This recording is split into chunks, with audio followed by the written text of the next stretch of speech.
Bu so'zdan shogirdning tanasi junjikib ketdi va ustozidan uzr so'radi. Buyuk olim Shayx Muhammad Mutavalli Sha'roviy vafoti ham juda o'zgacha bo'ldi. Eshikni hech kim ochmasdi. Otajon, meni eshityapsizmi? Bomdod o'tib ketadi. Uyg'oning deb yana bir bor eshikni qoqdi. So'ng birdan yuzlari yorishib, o'rnidan turishga harakat qilib, "Ya Alloh, Rasulullohning o'zlari ham kelibdi."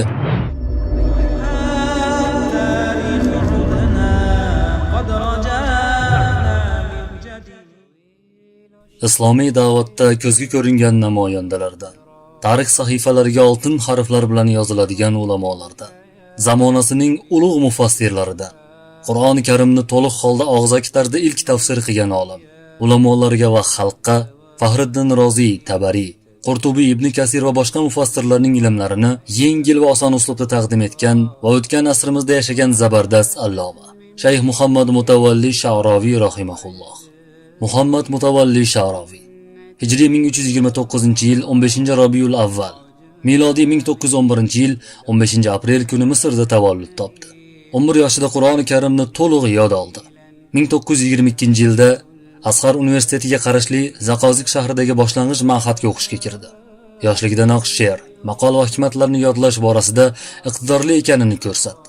1923-yilda Asqarning boshlang'ich shahodatnomasiga ega bo'ldi. Keyin Asqar qoshidagi o'rta maktabga o'qishga kirdi.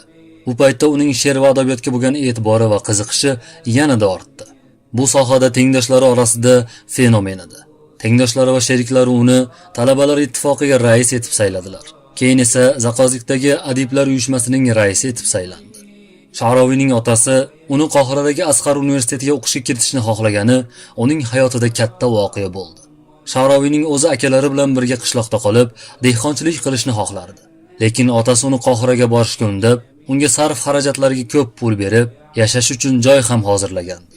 Shunda Sha'roviy otasiga bir shart qo'ydi. Ushbu shartga ko'ra otasi unga ilmning turli sohalariga oid ko'plab kitoblar, jumladan adabiyot, til, ulumul Qur'on, tafsir, nabaviy hadislarga oid kitoblar olib berish kerak edi. U bu sharti bilan otasini ojiz qoldirishni va qishloqda akalari bilan dehqonchilik qilishga erishishni maqsad qilgandi. Toki otasi bu kitoblarni olib bera olmasin va uni qishloqqa qaytishiga rozi bo'lsin degan rejani tuzdi. Lekin otasi uning bu hiylasini sezdi va unga o'zi talab qilgan barcha kitoblarni olib berdi va o'g'liga dedi: "Ey o'g'ilcham, sen bu kitoblarni rostdan olib berishimni o'ylamay, shunday deyotganingni bilaman. Lekin men seni ushbu kitoblar bilan ta'minlash va seni ularni o'qib, ilm olishing uchun bor budimni sotib bo'lsa ham kitoblarni senga olib berishni ma'qul topdim" dedi. Bu gaplarni Shayx Sha'roviy bir jurnalistga bergan intervyusida aytib o'tgan. Shunday qilib Shayx Sha'roviy 1937-yilda arab tili kulliyasiga o'zi xohlamay o'qishga kirdi. O'qishga kirgach u Milliy harakat va Asqar harakat kabi uyushmalarda faoliyat olib bordi. Asqar harakat faollari misrliklarning ingliz bosqinchilariga qarshi nafratini ifoda etadigan turli maqola va materiallarni nashr ettirib tarqatardilar.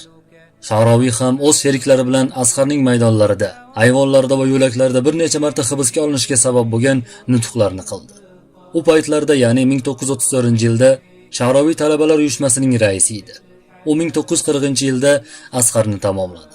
1943-yilda unga mudarrislik ruxsatnomasi bilan birga olimlik shahodatnomasi ham berildi. Otaning orzusi amalga oshdi. Oradan bir qancha vaqt o'tib, 1950-yilda Shayx Sha'roviy Saudiya Arabistonidagi Podshoh Abdulaziz universitetida shariat kulliyati ustozi sifatida dars bera boshladi. Shayx Sha'roviy aslida til bo'yicha mutaxassis bo'lishiga qaramasdan, u yerda aqoid fanidan dars berishga to'g'ri keldi.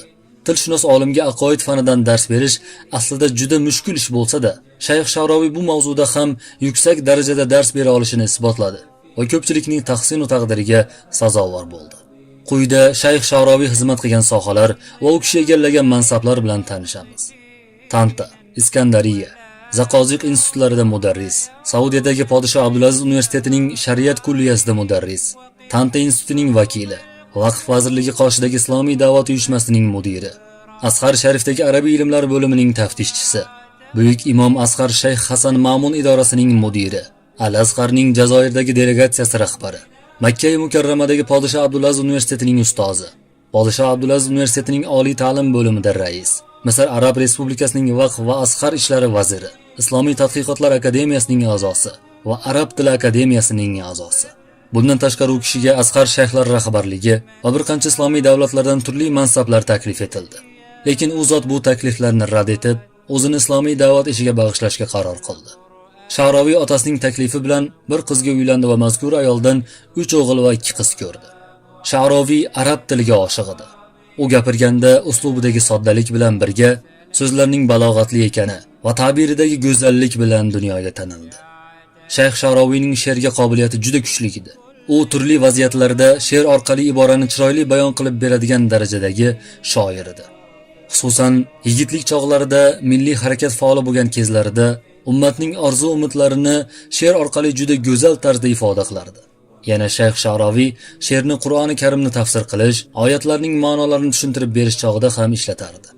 Shayx Sha'roviy tafsiridagi o'z uslubini bayon qilib shunday deydi: Qur'oni Karim oyatlari haqida bildirgan fikrlarim Qur'onning tafsiri ekanligini anglatmaydi, balki bu bir yoki bir necha oyatlar xususida mo'minning qalbiga keladigan sof fikrlar mahsulidir. Agar Qur'onni to'la tafsir qilish mumkin bo'lganida, Rasululloh alayhissalom uni tafsir qilishda odamlarning eng avlosi bo'lardilar. Chunki Qur'on u zotga nozil bo'lgan. O'zlari undan ta'sirlanganlar, uni yetkazganlar, uni o'rgatganlar va unga amal qilganlar. Qur'onning mo'jizalari ham u zotga zohir bo'lgan.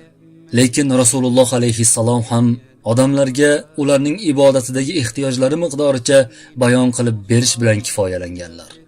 Shayx Sha'roviy Qur'onni tafsir qilish uchun o'tirsa, uning so'zlari og'zidan xuddi ipga tizilgan marvariddek chiqardi.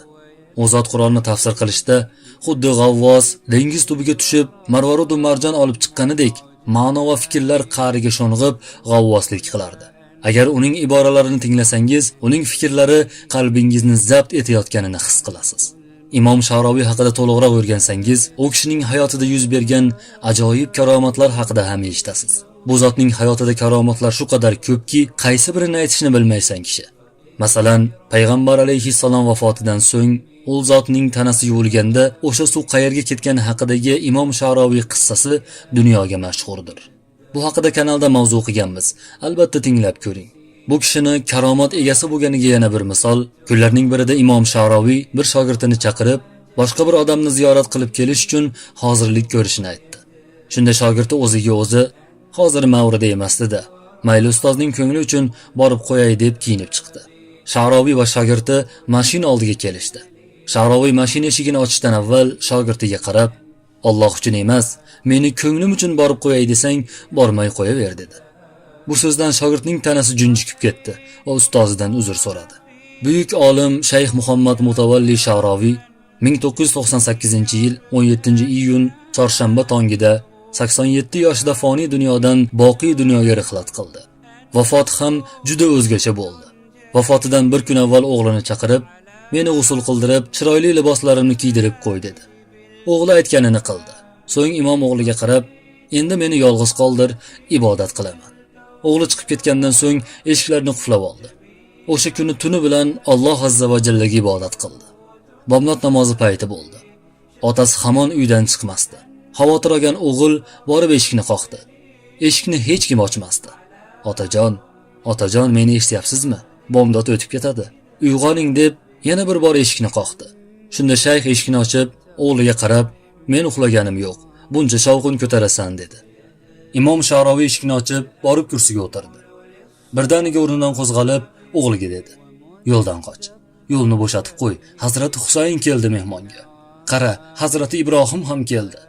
O'g'lim qara, Hazrat Hasan ham keldi. Hazrat Zaynab onamiz keldi. Sayyidlar kelyapti.